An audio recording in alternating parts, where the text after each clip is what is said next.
Good morning. Have a very nice day. आज मेरे साथ एक कल्पना कीजिए कि आप एक ऐसे आदमी हैं जिसके पास बैंक में थोड़ा बैलेंस है, 2-4 लाख, 5-7 लाख या 10-20 लाख, 20 लाख से ज़्यादा नहीं। आप थोड़ा बहुत आपका कारोबार भी है, डेली नीड्स आपकी वहाँ से पूरी हो जाती है। एक दिन शाम को आप अपने बिस्तर पर लेटे लेटे लेटे सोचने लगे कि ये जो मेरा 5 लाख है ये 6 लाख हो जाए, ये या मेरा जो 10 लाख है वो किसी तरीके से थोड़ा और बढ़ जाए। क्या मैं एफडी कर दूं?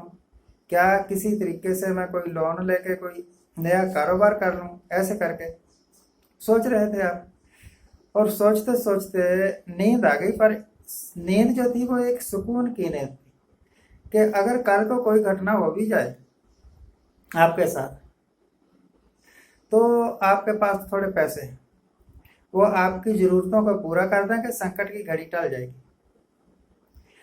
अचानक अगले दिन जिस वक्त आपने सवेरे उठे, टीवी ऑन किया, तो आपको पता लगा कि वो बैंक जिसमें आपके पैसे थे 2-4 लाख या 10-20 लाख, वो बैंक फेल हो गया और बैंक और आपके पैसे डूब गए। लोग सड़कों पर आ गए, हजारों की तादाद में लोग प्रदर्शन करते रहे, कई महीनों तक कुछ नहीं बना। आपका दर्द कैसा? आप क्या सोच रहे होंगे कि हम लुट गए? देखिए, ये कहानी हूबहू हो चुकी है पंजाब महाराष्ट्र बैंक के साथ, और उसके जो खाता धारक हैं वो सैकड़ों की, हजारों की तादाद में 1 साल से प्रदर्शन कर रहे हैं, मांग कर रहे हैं सरकार से, भाई हमारा दोष क्या है? हमने तो बैंक पर यह सोच के विश्वास किया था कि बैंक में हमारे पैसे सेफ रहेंगे और जिस वक्त जरूरत होगी मुसीबत के दिनों में हम इस पैसे को प्रयोग कर लें। बैंक, पब्लिक ने तो बैंक बनाया नहीं है, बैंक बनाया सरकार ने। तो जा तो सरकार दे दे हमारा पैसा, लोगों की मांग है।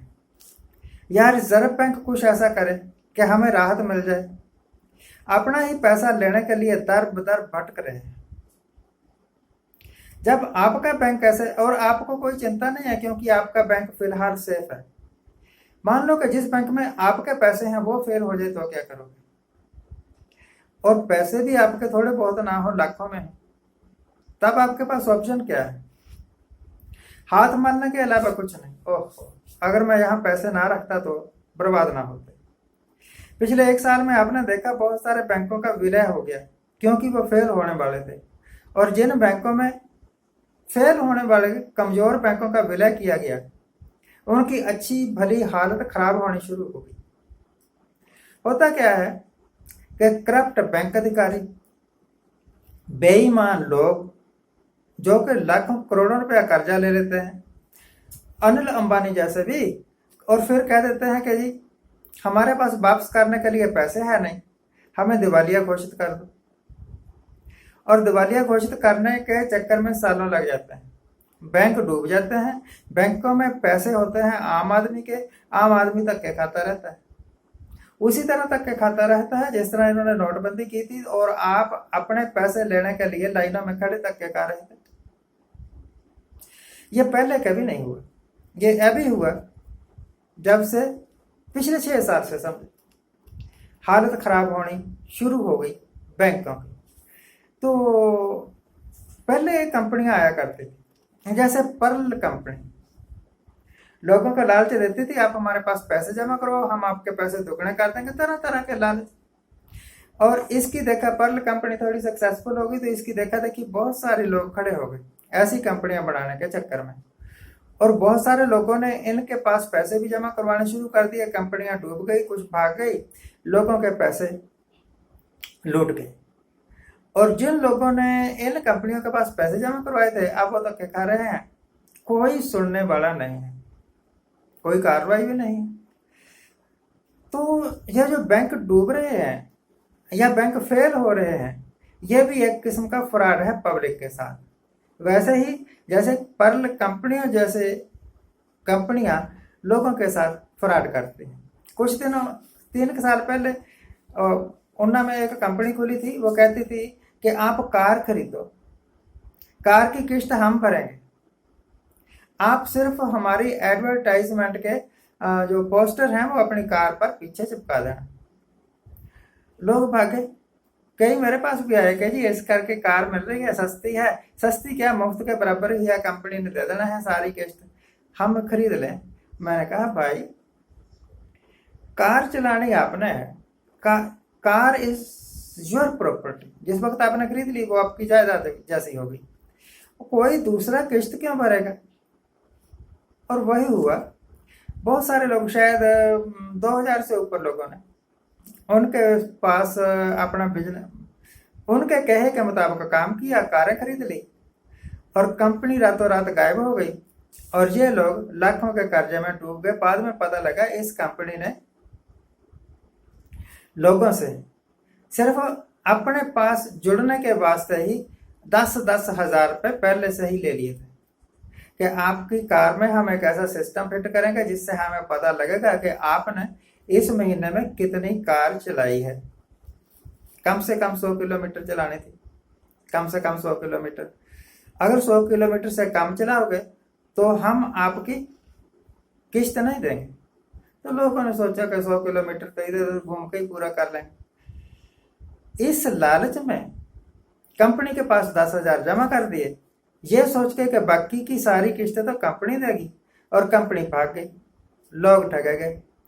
पुलिस कहती है, लोग कहते हैं बैंक जिम्मेवार है, बैंक कहता है उस कंपनी के साथ तो हमारा कोई मुआहदा ही नहीं है, हम तो जानते ही नहीं कौन है कौन नहीं।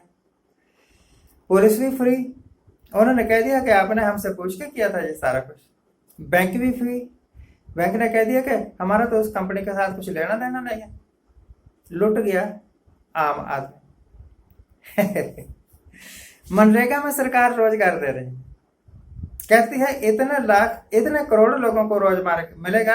अगर आप इनकी फिगर्स खोल के देखो तो पता लगता है कि जितना कि ये कहते हैं ना, उससे आधे लोगों को भी रोजगार नहीं मिलता। और खासियत यह है, जिन लोगों को 100 दिन का रोजगार मिल गया उनको बाद में साल भर रोजगार नहीं मिलेगा दोबारा।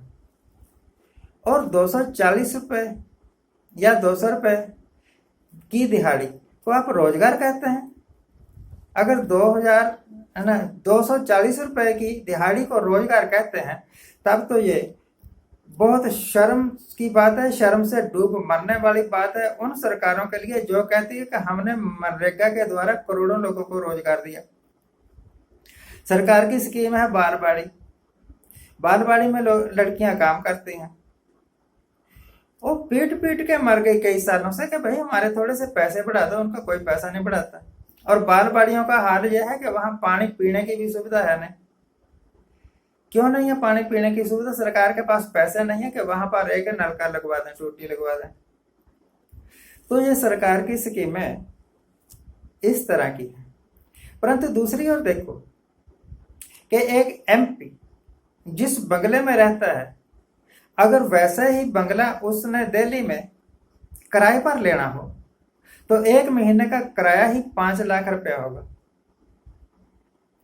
और बाकी सारी सुविधाएं। प्राइम मिनिस्टर जिस बंगले में रहता है उसमें हेलीपैड भी बना हुआ है, हेलीकॉप्टर भी 24 घंटे तैयार खड़ा रहता है, जब दिल करे उड़ारी मार जाए, जिधर जाना है जाए, क्योंकि he is the prime minister. हमारा चाहे प्राइम मिनिस्टर हो, चाहे दूसरे मंत्री हो, चाहे मुख्यमंत्री हो, मुख्यमंत्री चाहे हिमाचल का हो, बिहार का हो, यूपी का हो, इनके जाने के वास्ते भी हेलीकॉप्टर बने हुए। और जब ये इलेक्शन नहीं लड़ रहे थे उस वक्त ये मामूली आदमी थे। प्रधानमंत्री खुद कहता है मैं टूटी हुई चप्पल पहन के घूमा करता था, मैं भीख मांगा करता था। और अब जिस वक्त ये राजगद्दी पर बैठ गए हैं तो अपने आप को किसी राजा महाराजा से काम थोड़ा समझते हैं। इनके खर्चे, इनको मिलने वाली सुविधाएं, क्या अकबर ने क्या सुविधाएं ली होंगी जो ये सुविधाएं ले रहे हैं? महाराजा रणजीत सिंह ने क्या सुविधाएं ली होंगी जो ये लोग इस वक्त एंजॉय कर रहे हैं? पैसा किसका? पब्लिक का। ऐश किसकी? लीडर्स की। और एड़ियां रगड़ रगड़ के कौन मार रहा है? पब्लिक। ये है हमारी democracy. This is our democracy. आप इन लीडर्स के भाषणों पर मत जाए, जो रोज टीवी पर आके अनाउंस करते हैं, उन योजनाओं को मत देखो। ये देखो कि हकीकत में है क्या। इनकी आधी से ज्यादा योजनाएं तो कागजों में ही है। आज के लिए इतना ही। आज जिनका जन्मदिन है उनको हैप्पी बर्थडे। आज जिनकी मैरिज एनिवर्सरी है उनको बहुत बहुत शुभकामनाएं। सदा सुखी रहिए, आनंद प्रसन्न रहिए, मुस्कुराते रहिए।